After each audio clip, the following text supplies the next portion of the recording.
Halo semuanya, perkenalkan saya Eligo dari RPL 12A. Jadi pada video kali ini saya akan menjelaskan mengenai cara penggunaan sistem pencatatan kasus murid yang telah saya rancang. Jadi pada sistem ini terdapat 8 level yaitu admin, kepala sekolah, wakil kepala sekolah, kesiswaan, guru, guru BK, dan siswa. Jadi kita akan mulai. Jadi yang pertama kita terdapat halaman login. Jadi ini ada halaman login. Jadi kita akan memasukkan nama user dan password.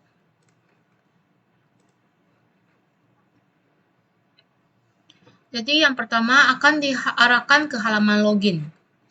Lalu pada pojok kanan sini kita terdapat menu akun.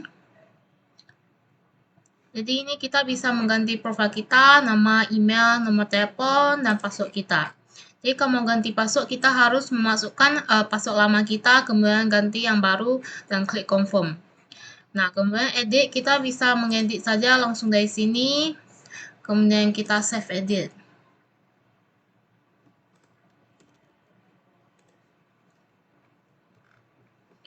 Nah, kemudian kita akan lanjut ke menu kasus pelanggaran. Jadi untuk menu kasus pelanggaran ini akan ditampilkan kasus pelanggaran sesuai tahun ajaran. Jadi ini kosong karena tidak ada. Kemudian ini ada terdapat satu. Kemudian selanjutnya yaitu menu data. Jadi pada menu data terdapat user, kelas, dan tahun ajaran. Jadi pada menu user kita dapat menyaring data, mencari data, kemudian dengan filter saring, kemudian kita klik cari.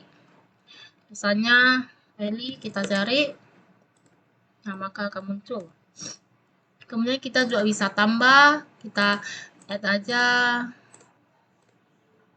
kita tambah datanya sesuai yang di field ini, kemudian kita klik submit. Kemudian kita bisa edit, hapus, dan reset password. Jadi reset password ini untuk mengubah password kita ke password default yaitu 12345. Jadi ini kita bisa edit misalnya Eli. Nah, maka akan terupdate. Kemudian ini ada undo, akan muncul undo edit untuk mengembalikan data yang telah kita edit. Ini tadi data yang lama, kita klik undo edit. Maka akan berubah seperti semula. Kemudian kita akan lanjut ke kelas. Jadi untuk kelas kita juga bisa menambah seperti user tadi, ya klik submit. Kemudian kita juga bisa edit seperti tadi.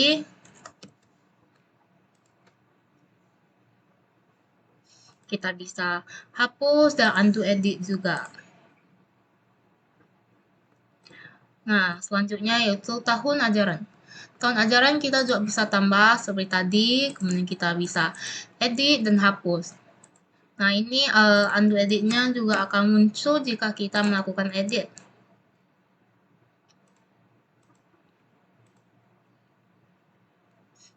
Kemudian kita bisa mengubah status tahun ajaran ini aktif atau sudah tidak aktif.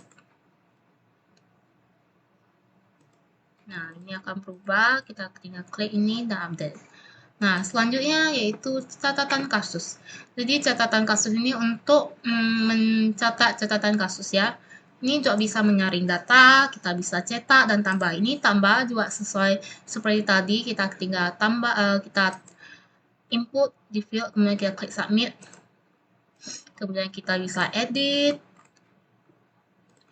Kemudian kita bisa hapus dan undo edit. Nah, kemudian jika bentuk pelanggaran sudah ketiga atau lebih dari 3, maka kita bisa membuat surat. Jadi ini ada surat yang telah kita buat. Kita bisa buat, kemudian kita bisa simpan dan cetak. Nah, ini adalah hasil suratnya. Kemudian ini adalah untuk cetak catatan kasus.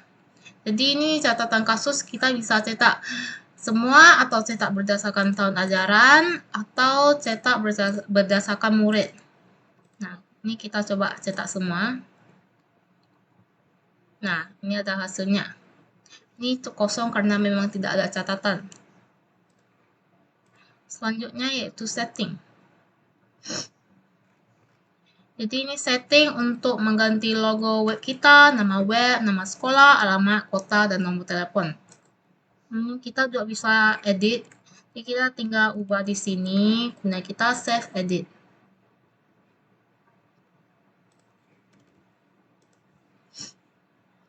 Kemudian ada juga activity log. Jadi ini untuk mencatat aktivitas yang dilakukan oleh user yang login. Kemudian ini juga kita bisa nyaring data. Nah, selanjutnya yaitu restore user, kelas, dan ajaran, dan kasus. Jadi ini berguna untuk mengembalikan data yang telah kita hapus. Jadi kita coba hapus saja satu. Misalnya Eli kita hapus. Kemudian kita ke restore user, maka ini akan muncul yang telah kita hapus. Jadi cara mengembalikannya yaitu tinggal klik tombol restore. Nah, maka akan kembali. Nah, begitu juga untuk restore kelas, restore tahun ajaran, dan restore catatan kasus. Nah, selanjutnya kita akan login sebagai guru BK.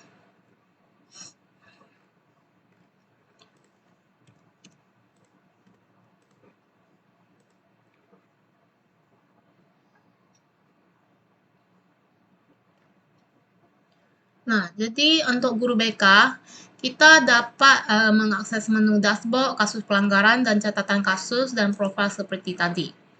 Jadi ini fungsi-fungsinya juga sama.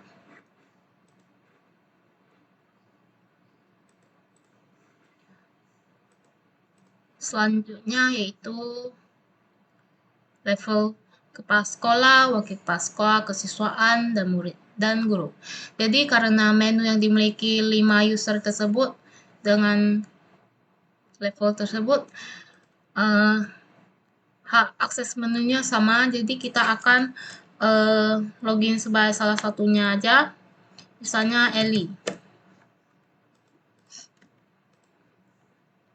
Jadi ini Eli ada dengan level murid. Jadi yang bisa diakses yaitu dashboard dan kasus pelanggaran saja. Nah, untuk murid dia hanya bisa melihat kasus pelanggaran dirinya. Sedangkan untuk wali kelas itu bisa melihat kasus pelanggaran anak-anak muridnya yang dia walikan. Kemudian untuk kepala sekolah, kesiswaan, dan wakil kepala sekolah bisa melihat semua kasus pelanggaran murid. Kemudian di sini juga ada akun untuk level-level tersebut. Sekarang kita logout.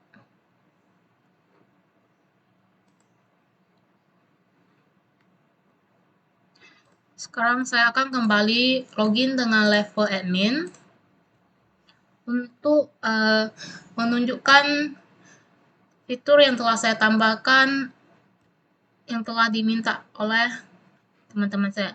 Yang pertama ada yoga yaitu tambah foto murid di catatan kasus.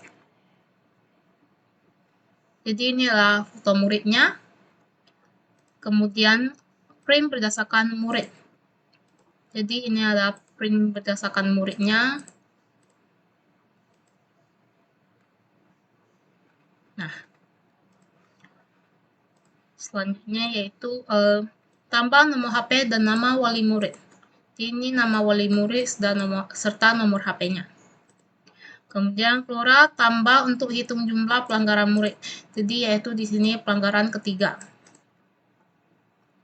Kemudian Euro tanggal orang tua murid datang, yaitu di sini tanggal pertemuan wali. Jadi ini ada tanggal pertemuan wali. Kemudian Jessica yaitu tambah fitur untuk cetak surat peringatan jika kasusnya sudah 3 kali. Jadi ini karena kasusnya sudah 3 kali, maka surat peringatannya bisa dibuat.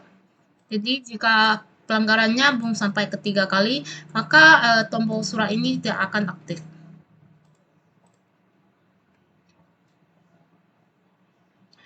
Jadi sekian penjelasan dari saya. Terima kasih.